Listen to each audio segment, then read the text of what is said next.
ছিল এক নীরব অভিশপ্ত দিন। আকাশের রং ধূসর হয়ে আসছিল, পাখিরা গাছে বসেও ডাকছিল না। বাতাস থেমে গিয়েছিল যেন, কারণ সে বাতাস জানতো আজ দুনিয়ায় আর থাকবে না আল্লাহর সবচেয়ে প্রিয় বান্দা। মদিনার অলিতে গলিতে কেমন এক অচেনা শোক। প্রিয় নবীজি, যিনি প্রতিটি রজনীতে কাঁদতেন শুধু আমাদের জন্য, তার বুক ছিন্ন ভিন্ন হয়েছিল উহুদের প্রান্তরে। আজ তিনি অসুস্থ, নিঃশেষ।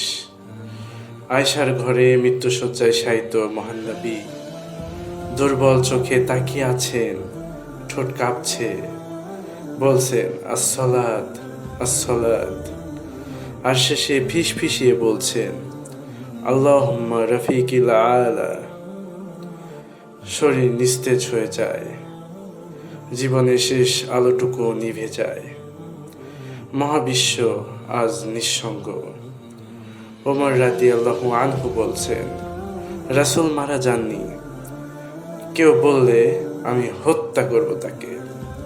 আবু বকর রাদিয়াল্লাহু আনহু চুমু খেয়ে বলেন, হে রাসূল, আপনি জীবিত যেমন সুন্দর ছিলেন, মৃত্যুর পরেও তেমনি সুন্দর আছেন। মদিনা আজ এক অনাথ নগরী। গাছের পাতাগুলো যেন কাঁদে, তোমার মতো কেউ আর আসবে না হে রাসূল। হে রাসূল, আপনি চলে গেছেন, কিন্তু রেখে গেছেন এক আকাশ ভরা ভালোবাসা আর এক সাগর ভরা অশ্রু।